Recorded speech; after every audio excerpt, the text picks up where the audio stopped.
ಬಯಲುಸೀಮೆ ಚಳ್ಳಕೆರೆ ನಗರದಲ್ಲಿ ರಾಜಕಾಲುವೆಗಳ ದುರಸ್ತಿ ಕಾಣದೆ ಮಳೆ ಬಂದ ಸಂದರ್ಭದಲ್ಲಿ ರಾಜಕಾಲುವೆಗಳ ಮೂಲಕ ನೀರು ಖಾಸಗಿ ಲೇಔಟ್ ಮನೆಗಳಿಗೆ ನುಗ್ಗಿ ಹಾನಿ ಉಂಟು ಮಾಡುತ್ತಿದೆ. ಅದರಂತೆ ಚಳ್ಳಕೆರೆ ನಗರದ ವಾಲ್ಮೀಕಿ ನಗರದ ಕುವೆಂಪು ಶಾಲಾ ಪಕ್ಕದ ಲೇಔಟ್ಗೆ ರಾಜಕಾಲುವೆ ನೀರು ಖಾಸಗಿ ಮನೆಗಳಿಗೆ ನುಗ್ಗಿ ಇನ್ನು ಬಯಲು ಪ್ರದೇಶದಲ್ಲಿ ದೊಡ್ಡ ಹೊಂಡದಂತೆ ನೀರು ನಿಂತು ಸೊಳ್ಳೆಗಳ ತಾಣವಾಗಿ ಭಯಾನಕ ರೋಗಗಳ ಭೀತಿಯಲ್ಲಿ ಇಲ್ಲಿನ ಶಾಲಾ ಮಕ್ಕಳು ಹಾಗೂ ಮನೆಗಳ ನಿವಾಸಿಗಳು ಇದ್ದಾರೆ. ಕಳೆದ ವರ್ಷ ಬೆಂಗಳೂರು ಮಹಾನಗರದಲ್ಲಿ ಸಂಭವಿಸಿದ ಅನಾಹುತಗಳ ಜೊತೆಗೆ ಸ್ಥಳೀಯವಾಗಿ ಹಲವಾರು ಸಮಸ್ಯೆಗಳು ತಲೆದೂರಿದವು ಎಂಬುದು ಇಲ್ಲಿ ಸ್ಮರಿಸಬಹುದು. ಕಳೆದ ವರ್ಷ ಮಳೆರಾಯನ ಆರ್ಭಟಕ್ಕೆ ನಗರದ ರಹೀಂ ನಗರ, ಅಜ್ಜನಗುಡಿ ರಸ್ತೆ ಮಾರ್ಗ, ಕಾಟಪ್ಪನಹಟ್ಟಿ, ಪಾವಗಡ ರಸ್ತೆ, ರೈಲ್ವೆ ಸ್ಟೇಷನ್ ಹತ್ತಿರ, ಬೆಂಗಳೂರು ರಸ್ತೆ ಮಾರ್ಗದ ಹಲವು ಕಡೆಗಳಲ್ಲಿ ಹೂಳು ತುಂಬಿ ಹಲವಾರು ಮನೆಗಳಿಗೆ ಹಾನಿ ಉಂಟಾಗಿ ಜನರು ರಾತ್ರೋರಾತ್ರಿ ಮನೆ ತೊರೆದದ್ದು ಇಲ್ಲಿ ಮರುಕಳಿಸಬಹುದು. ಕಳೆದ ಬಾರಿ ಖುದ್ದು ಸ್ಥಳೀಯ ಶಾಸಕರ ಸೂಚನೆ ಮೇರೆಗೆ ರಾತ್ರಿ ವೇಳೆ ನಗರಸಭೆ ಸಿಬ್ಬಂದಿ ಜೆಸಿಬಿ ಯಂತ್ರದ ಮೂಲಕ ಸ್ವಚ್ಛತೆಗೆ ಮುಂದಾಗಿರುವುದು ನೆನಪಿಸಿಕೊಳ್ಳಬಹುದು. ಆದರೆ ಈ ಬಾರಿ ಮುಂಗಾರು ಮುನ್ನವೇ ವರುಣನ ಆರ್ಭಟ ಜೋರಾಗಿದೆ. ಆದ್ದರಿಂದ ಸ್ಥಳೀಯ ಶಾಸಕರು ಹಾಗೂ ಆಡಳಿತ ಅಧಿಕಾರಿಗಳಾದ ಜಿಲ್ಲಾಧಿಕಾರಿಗಳು ಮಳೆ ನೀರು ನುಗ್ಗಿದ ಮೇಲೆ ಪರಿಹಾರ ಮತ್ತೊಂದು ಎನ್ನುವ ಬದಲು ತುರ್ತಾಗಿ ಹಾನಿಯುಂಟಾಗುವ ಪ್ರದೇಶಗಳನ್ನು ರಾಜಕಾಲುವೆಗಳನ್ನು ಗುರುತಿಸಿ ಸ್ವಚ್ಛತೆಗೆ ಮುಂದಾಗಬೇಕು ಎಂದು ಸಾರ್ವಜನಿಕರ ಒತ್ತಾಯವಾಗಿದೆ. ಅಧಿಕಾರಿಗಳೆಲ್ಲ ಹೇಳಿದ್ರು ಯಾರು ಗಮನಕ್ಕೆ ತಗೊಂತಿಲ್ಲ. ಮನೆ ಚರಂಡಿ ನೀರೆಲ್ಲ ಬಂದು ಇಲ್ಲೇ ಸ್ಟಾಕ್ ಆಗ್ತದೆ. ಇದು ಮುಂದಕ್ಕೆ ಹೋಗೋದಕ್ಕೆ ಅನುಕೂಲ ಇಲ್ಲ.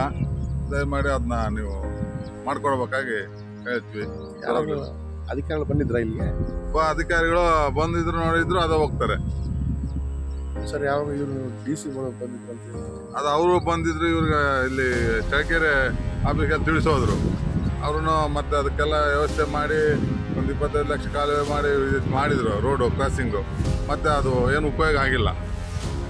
ಅವಾಗಲಿದ್ದ 5 ವರ್ಷದಕ್ಕೆ ನೀರು ನಿಂತ್ಕೊಂಡಿರುತ್ತೆ. ಆ ಕಡೆ ಪೆಟ್ರೋಲ್ ಬಂಕ್ಗೆ ನಮ್ಮ ಸೀಪೇಜ್ ಇದಾಗುತ್ತೆ ಟ್ಯಾಂಕ್ ಒಳಗೆ. ಹಂಗಾಗಿ ಭಾಳ ತೊಂದರೆ ಆಗುತ್ತೆ. ನೈಟು ಸೊಳ್ಳೆ ಎಲ್ಲ ಭಾಳ ಆಗ್ತಿದ್ದಾವೆ. ಏನು ಜಾಗ ಇದೆ? ಹಳ್ಳನೇ ಅಲ್ಲ ಸರ್.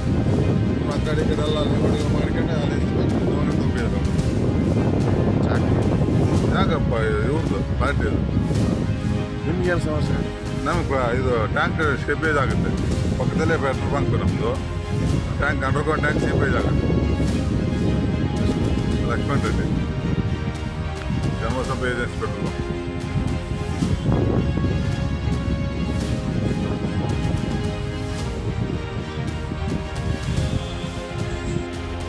ಇನ್ನು ಈ ಬಗ್ಗೆ ಸಾರ್ವಜನಿಕರು ಮುಂದಾಗಬಹುದಾದ ಅನಾಹುತಗಳ ಬಗ್ಗೆ ನಗರಸಭೆ ಗಮನಕ್ಕೆ ತಂದರೂ ಕ್ಯಾರೆ ಎನ್ನದ ನಗರಸಭೆ ಅಧಿಕಾರಿಗಳು ನೆಪಮಾತ್ರಕ್ಕೆ ಹಾಗೂ ಬಿಲ್ಗಾಗಿ ಕಾಮಗಾರಿ ಎನ್ನುವಂತೆ ಮಾಡುತ್ತಿದ್ದಾರೆ ಎಂದು ಸ್ಥಳೀಯ ನಿವಾಸಿಗಳು ದೂರಿದ್ದಾರೆ.